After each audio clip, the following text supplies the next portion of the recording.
అందరికీ praise the lord. ఈ రోజున మీకు ఆత్మీయ ఆహారాన్ని తిరిగి అందించడానికి దేవుడు ఈ చక్కటి అవకాశాన్ని నాకు అనుగ్రహించాడు. కాబట్టి కొన్ని నిమిషాలు ఈ మాటలు మీరు వినాలని, మీ ఆత్మ బలపరచుకోవాలని తెలియజేస్తూ మీకు ఈ మాటలు తెలియజేస్తున్నాను. ఈ రోజున మనము వినబోతున్న మాట ఎవరి గురించి అనంటే విలియం కేరీ యొక్క చరిత్ర. ఒక భయంకరమైన కష్టం, ఆస్తి నష్టం, అదే ప్రకారము బైబిల్ ప్రింటింగ్ చేసే ప్రింటింగ్ మిషన్, బైబిల్ అనువాదము అంతా కాలి బూడిదైపోయింది. కళ్ళ ముందే అంతా ఆహుతి అయిపోయింది. తాను స్వయంగా వ్రాసిన డిక్షనరీ అంతా కూడా బూడిద అయిపోయింది. అదంతా చూసి ఎవరైనా కుప్పకూలిపోతారు, కానీ వెనక్కి తగ్గలేదు. ఇంగ్లాండ్లో ఒక చెప్పుల దుకాణాన్ని పెట్టుకొని కుడుతూ ఉండేవాడు ఈ విలియం కేరీ. దేవుని సువార్త కోసం 1793లో తన భార్య డోరతీ తన పిల్లలతో కలిసి ఏ పరిచయం లేని భారతదేశానికి వచ్చాడు. ఇక్కడ కఠినమైన పరిస్థితులకు తను కుమారుడు మరణించాడు. కుమారుడు చనిపోగానే ఆ డోరతీ మానసిక పరిస్థితి కోల్పోయి గదిలోకే పరిమితమైపోయింది. ఒక విధంగా గదిలో బందీగా మారిన భార్య మరోవైపు కాలిపోయిన కష్టం అయిన ఆ మహానుభావుడు కష్టపడి సంపాదించి ప్రింటింగ్ మిషన్ని, తను అనువాదం చేసిన పుస్తకాలను అన్నీ కూడా అగ్నికి ఆహుతి అయిపోవడము ఎంత భయంకరమో ఒకసారి ఆలోచించండి. ప్రియమైనటువంటి దేవుని బిడ్డలారా, విలియం కేరీ గారు మళ్ళీ ఏం చేశారంటే మొదటి నుండి మొదలుపెట్టి బెంగాలీ సంస్కృతితో సహా 40కి పైగా బైబిల్ను అనువాదించారు. ఆయన ఆధునిక మిషన్లు పితామహుడు. విలియం కేరీ గారు దేవుని నుండి గొప్ప కార్యాలు ఆశించండు.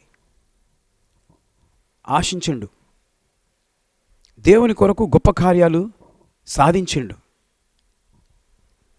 కాబట్టి దేవుని బిడ్డలారా, తన పట్టుదల, తన ఆశ దేవుని కొరకు ఎలా ఉందో చూడండి. ఈ రోజున నీవు ప్రభువుని నమ్ముకున్న నీవు ఏదైనా కష్టం వస్తే భయపడుతున్నావా? ఏదైనా ఆపదొస్తే భయపడుతున్నావా? భయపడకు. విలియం కేరీ దైవజనుని వలె నీవు ధైర్యంగా ఉండు. ఆయన గొప్ప దైవజనుడు. దేవుని వాక్యాన్ని అనువాదం చేయడం అంటే ఎంత జ్ఞానం ఉంటే అనువాదించగలుగుతారు. 40 లాంగ్వేజెస్లలో ఆయన అనువాదించినట్లుగా ఆయన చరిత్రలో చూస్తున్నాం. కాబట్టి పరిశుద్ధాత్మదేవ దేవుడు ఆయనకు సహాయం చేసి తనను ఆ విధంగా రాయించాడు. తన భార్య నిరుత్సాహంగా, తన కుమారుడు చనిపోయినా కూడా తన ప్రేమ కుమారుల మీద చూయించకుండా కూడా దేవుని మీద చూయించి ఆశ కలిగి తను ఆ పనిని తుదముట్టించాడు. కాబట్టి మీరు కూడా ప్రభువు నమ్మిన తర్వాత మీ ప్రాణం పోయేంత వరకు ఆయన సువార్త పనిని ఆపకుండా కొనసాగించాలని, కుటుంబీకులతో, ఇరుగు పొరుగు వారితో ఎలాంటి ఇబ్బంది కలిగినా మీరు సాధించేంత వరకు మీరు ముందుకు సాగాలని ఈ మాటలు చెప్తూ ముగిస్తున్నాను. దేవుడి మాటలు దీవించి ఆశీర్వదించును గాక. May God bless you. Happy birthday జరుపుకుంటున్న వారందరికీ, హ్యాపీ బర్త్డే జరుపుకున్న వారికి many more happy returns of the day. దేవుడు ఈ సంవత్సరమంతా మిమ్మును దీవించునుగాక. God bless you. ఈరోజు మీ వాగ్దానం యెషయా గ్రంథంలో నుండి 58వ అధ్యాయం 10వ వచనం. చీకటిలో నీ వెలుగు ప్రకాశించును. Your light will rise in the darkness. ప్రియమైనటువంటి దేవుని బిడ్డలారా, నీవు చీకటిలో నీ జీవితాన్ని గడుపుతూ ఉంటే ఈ రోజున దేవుడు నీ మీద ప్రకాశిస్తూ ఉన్నాడు. అనగా ఒక నూతన ఆయుష్ను నీకు కలగజేస్తూ ఉన్నాడు. కాబట్టి ఆయనకు నీవు కృతజ్ఞత కలిగి జీవించాలని ఈ మాటలు నీకు తెలియజేస్తున్నాను. Happy birthday to you once again. Anniversary జరుపుకుంటున్న వారికి happy anniversary, happy wedding anniversary for both of you. దేవుడు ఈ సంవత్సరం అంతా మిమ్మును ఆశీర్వదించునుగాక. పిల్లలు గలవారైతే మీ పిల్లలను దేవుడు దీవించునుగాక. ఈరోజు మీ కొరకు దేవుడిస్తున్న వాగ్దానము నిర్గమాకాండము 3వ అధ్యాయం 12వ వచనం. Exodus 3rd chapter 12th verse. నిశ్చయంగా నేను నీకు తోడయుందును అని దేవుడు మరి మీ కుటుంబానికి ఐక్యత, ఏక మనస్సు, ప్రేమనురాగాలు అధికమై మీకు తోడయుండునుగాక. లవ్ అండ్ ఎఫెక్షన్స్ ఎక్కువగా మీరు కలిగి ఉండురుగాక. ఒకరందరొకరు ప్రేమనురాగాలతో ప్రార్థన, ఒకటైన జీవితము కలిసి ఉందురుగాక.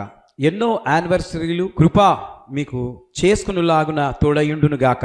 సిల్వర్ జూబిలీ, గోల్డెన్ జూబిలీ మరియు ప్లాటినం జూబిలీ కూడా మీ జీవితంలో జరుగునట్లుగా నేను ప్రార్థిస్తూ ఉన్నాను. Praise the Lord. దేవుడు మిమ్మల్ని దీవించునుగాక. ఆ విధంగా వివాహ దినాలను జరుపుకొందురుగాక. ఆమేన్. Prayer for journey and healing. ఈరోజు ప్రయాణమై రైలు మార్గమున, ఫ్లైట్ మార్గమున, బస్సులో కానీ, కారులో కానీ, స్కూటర్లో కానీ, రోడ్డు మార్గంలో ఎవరు ఏ రకంగా ప్రయాణము చేసిన వారికి దేవుని కాపుదల దయచేయునుగాక.